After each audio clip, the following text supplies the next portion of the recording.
तो चलिए आज के इस विश्लेषण में सीधे उस विषय पर उतरते हैं जो आस्था और रहस्य दोनों का अद्भुत संगम है। हिमालय की गोद में समुद्र तल से लगभग 11,755 फीट की ऊंचाई पर बसा एक ऐसा धाम जहां की हवाओं में भी हर हर महादेव गूंजता है। हम बात कर रहे हैं केदारनाथ की, शिव के 12 ज्योतिर्लिंगों में से सबसे महत्वपूर्ण और पंच केदार में से एक।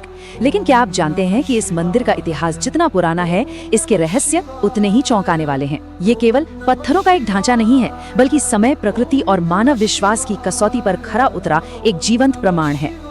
ये जानकर सच में रोंगटे खड़े हो जाते हैं कि इस जगह की तेज सर्द हवाओं में भी एक अजीब सी ऊर्जा है। वहां जाने वाले बताते हैं कि उन हवाओं की सरसराहट में ही हर हर महादेव का शक्तिशाली मंत्र सुनाई देता है। ये वो स्थान है जहां आध्यात्मिकता और प्रकृति मिलकर एक बेहद रहस्यमयी वातावरण तैयार करते हैं। और जरा इस बात पर गौर कीजिए, 11,755 फीट की ऊंचाई। इतनी ऊंचाई पर जहां सांस लेना तक मुश्किल हो जाता है, मौसम पल पल रंग बदलता है, वहां इतने विशाल मंदिर का सदियों से सीना ताने खड़े रहना अपने आप में किसी चमत्कार से कम नहीं है। आगे के कालखंडों और इसके अस्तित्व की कहानी पर जाने से पहले इसके आध्यात्मिक महत्व को याद रखना बहुत जरूरी है। केदारनाथ कोई साधारण तीर्थ नहीं है, ये शिव के 12 ज्योतिर्लिंगों में सबसे प्रमुख है और पवित्र पंच केदार का एक बेहद महत्वपूर्ण हिस्सा है। भाग 1, उत्पत्ति और पौराणिक कथा। तो चलिए सबसे पहले इसके पौराणिक इतिहास की तरफ चलते हैं कि आखिर इसकी शुरुआत कैसी हुई। पौराणिक कथाएं बताती हैं कि महाभारत के विनाशकारी युद्ध के बाद पांडव अपने ही भाइयों की हत्या के पाप से मुक्ति चाहते थे, लेकिन महादेव उनसे बहुत नाराज थे और उन्हें दर्शन नहीं देना चाहते थे। इसलिए शिव जी अंतर्ध्यान होकर गुप्त काशी आ गए और वहां से केदारनाथ पहुंचकर उन्होंने एक बैल का रूप ले लिया। जब भीम ने उन्हें पहचान लिया तो शिव जी जमीन में समाने लगे। बस उसी पल भीम ने उस बैल की त्रिकोणात्मक पीठ का हिस्सा कसकर पकड़ लिया। माना जाता है कि इसी घटना के बाद वहां सबसे पहले मूल मंदिर का निर्माण खुद पांडवों ने ही करवाया था। और यही प्राचीन कथा आज भी वहां की पूजा पद्धति में पूरी तरह से जीवित है। आज मंदिर के गर्भगृह में जिस पवित्र पिंड की पूजा की जाती है ना, उसका आकार ठीक उसी पौराणिक बैल की त्रिकोणात्मक पीठ के जैसा ही है जिसे भीम ने पकड़ा था। भाग 2, वास्तुकला का चमत्कार। अब आते हैं इसके दूसरे और शायद सबसे ज्यादा हैरान करने वाले पहलू पर। वक्त के साथ वो पुराना मंदिर लुप्त हो गया। फिर 8वीं शताब्दी में महान संत और दार्शनिक आदि गुरु शंकराचार्य जी ने इस भव्य मंदिर का जीर्णोद्धार कराया। उन्होंने इसे बनाने के लिए जिस शैली का इस्तेमाल किया, उसे कत्यूरी वास्तुकला शैली के रूप में जाना जाता है।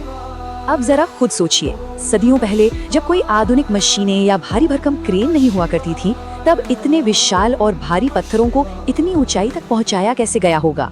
और उससे भी बड़ी बात, इन पत्थरों को जोड़ने के लिए किसी सीमेंट या गारे का इस्तेमाल बिल्कुल नहीं हुआ है। जी हाँ, इसके बजाय पत्थरों को एक दूसरे में फंसाकर यानी इंटरलॉकिंग तकनीक से जोड़ा गया है। सच कहूँ तो इसी एक तकनीक ने इस मंदिर को दुनिया का सबसे मजबूत ढांचा बना दिया है। भाग 3, 400 साल बर्फ में दफन रहने का रहस्य। चलिए अब इस वास्तुकला के सबसे बड़े इम्तिहान की बात करते हैं। विज्ञान और भूवैज्ञानिक शोध ये साफ बताते हैं कि 13वीं शताब्दी से लेकर 17वीं शताब्दी तक केदारनाथ घाटी का पूरा पर्यावरण ही बदल गया था। वो समय लिटिल आइस एज यानी एक छोटे हिमयुग का था, जिसने इस पूरे इलाके को भयानक बर्फबारी और ग्लेशियरों की चपेट में ले लिया था। और ये कोई कुछ दिनों या महीनों की बात नहीं थी, पूरे 400 सालों तक। बिल्कुल सही सुना आपने, पूरे 400 सालों तक ये विशाल मंदिर बर्फ और ग्लेशियर की एक बेहद मोटी और भारी चादर के ठीक नीचे पूरी तरह से दफन रहा।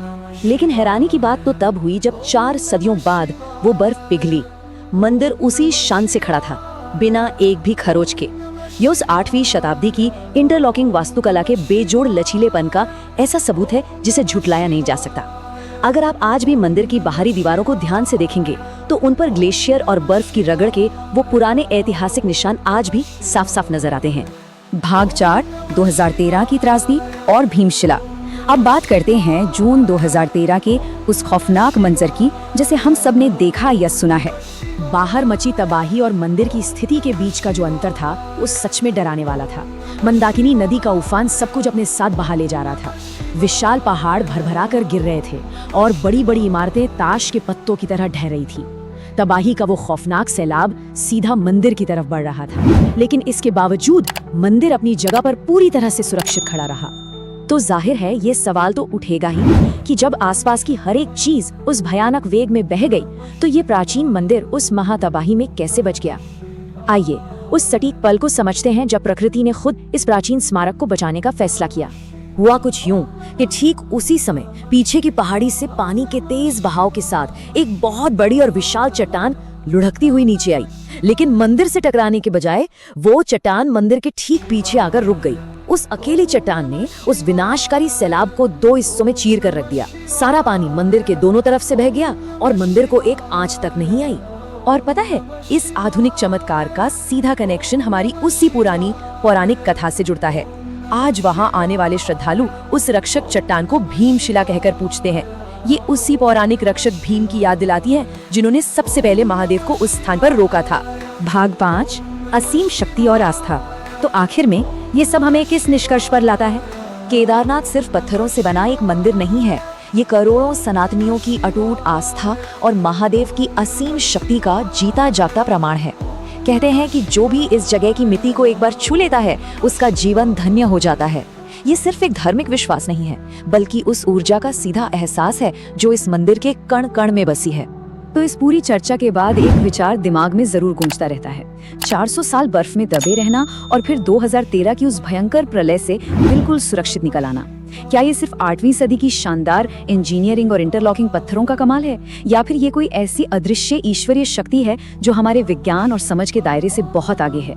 ये एक ऐसा रहस्य है जो हमें हमेशा सोचने पर मजबूर कर देता है। प्रेम से बोलिए नमः शिवाय।